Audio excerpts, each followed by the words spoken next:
Okay, so we're sitting down today to go over some of the procedures that we do to make our actual snap caps, our dummy rounds to use for dry fire. This isn't easy, it's kind of a huge pain, honestly, but we have a system down where, at least at the end, we have a product that lasts a really long time, short of them rolling under the couch or being stolen by the cat. Yeah. So they last a good long time, so we're going to share the way that we kind of go through that. The impetus for this mainly is, you know, primers and ammo are at a premium this year. No one is unaware of that. So we need something that we can do that's going to last a little bit longer, that's going to milk our actual ammo supply a little bit further, especially for indoor training. So some of the actual criteria that we're going through as far as like what we're looking for to get out of this, why don't you take that for a minute?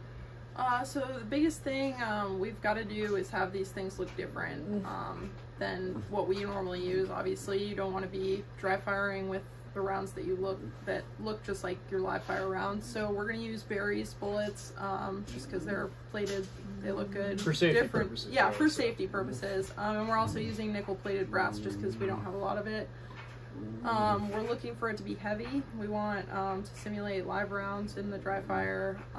We're going to use glue to make them last a little bit longer so they don't condense when we actually do unloaded starts and stuff like that. Yeah, so the safety component is important, right? Because you want it to be like, if I look at a round that falls on the ground or comes out of the washer, I want to be able to just glance at it and know that it's a dummy round, or as the case may be, so you don't end up with live rounds in your stack, obviously. Yep. And the setbacks you mentioned with the glue, putting some kind of an actual device in there to keep the bullet from setting back or warping, especially with an extra hard crimp. As far as longevity of life, that's like the most important thing. So that's something that we've started doing as well. And as far as the materials is important too. We're using berries 124 round noses just because they look obviously visibly different, because we use blues for essentially everything else. And you know, you don't have to touch lead quite so much because they're coated. So those are the main things. We'll get into some like the actual tools we use and the procedures that we go in a minute. We're just going to do a little camera flip right here. Okay. So some of the actual materials and tools we're going to use for this, like from start to finish, obviously we talked about the actual components that we're going to put into this. Some of the stuff that makes this a little bit easier, hundo flip tray that you can use to take your actual ammo out of your hundo from Ben's Thurger Pro Shop and put it into an actual RCBS or whatever actual ammo box. It makes it a little bit easier to stand up all these cases in a row so that I'm not manually holding them and burning my fingertips with the hot glue gun. Right, it makes it just a little bit easier. Obviously, antique hot glue gun and plenty of glue. Okay. A set of calipers if you're a scientist or not. So we actually just take the tightest barreled and shortest barreled gun that we have, which happens to be this Checkmate, and that ends up being our actual depth gauge. If I can rack this in and out of there and it wants to go smoothly, and it case gauges, I know it's going to last pretty much forever, and I'm not going to have any issue getting in the chamber. Okay.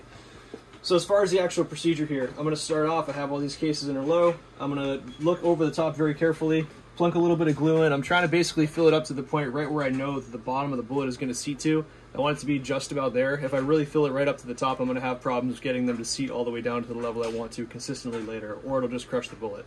So this is sort of an eyeball thing. It'll take a little bit of experimentation for you to figure out how to make it happen easily, but I have a pretty good eye for it at this point, so I'll just have you guys watch what I do.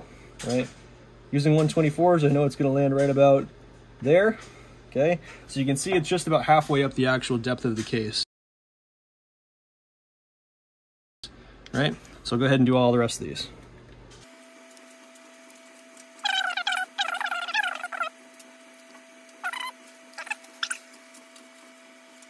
Try to be a little over full if I'm honest.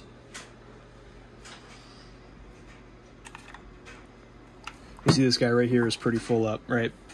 So now I just have to sit around and let these dry. Obviously, hot glue, when dry, comes to a texture and a color. It looks just about like a stick. So we'll sit around here in a minute, let these dry up and harden up, and then we'll go over to the press and we'll actually get them loaded. Go ahead. All right, guys, so we're actually going to load them now. The first thing to just make sure is the glue is actually, you know, cured, because you don't want glue all over your press, obviously. So we have loaded up the berries bullets. They're in the tube, so they're ready to go. So we'll just stick them in this station because we don't need primers or powder or anything. Drop that down, hit a bullet, and we'll just keep going like that.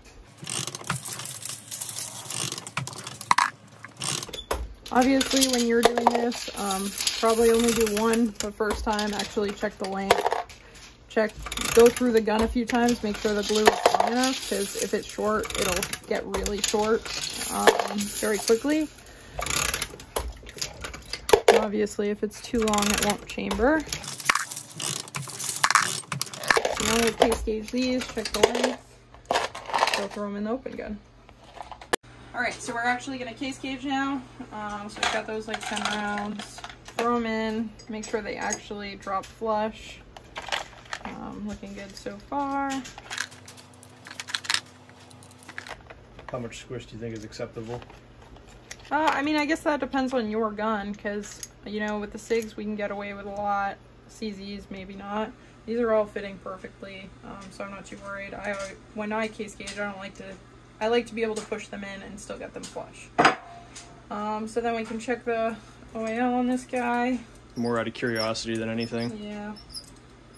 So this is running, it's actually running kind of long. Let's see, that's 1.7, a little bit more. As a rule of thumb though, right, like you want your dummy rounds to be a little bit shorter than the ammo you think you need to be loaded, right? Like for a couple of reasons. Number one is if it's extra short, you're not gonna have to worry about it contacting the rifling as much and setting back as much.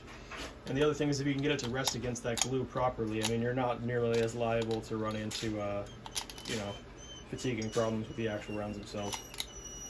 So just loading this into an actual mag, so you can zip a couple rounds through the actual chamber of this thing to make sure to cycle.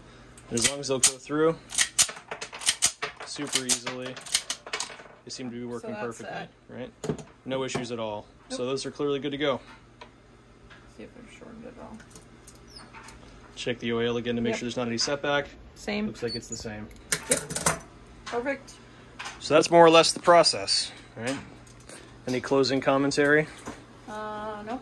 I mean, I'm sure there's probably better ways to do this, but this is the way we do it, and it works pretty good, so. No, don't listen to her. This is the best way. All right, guys. Till next time. Au revoir.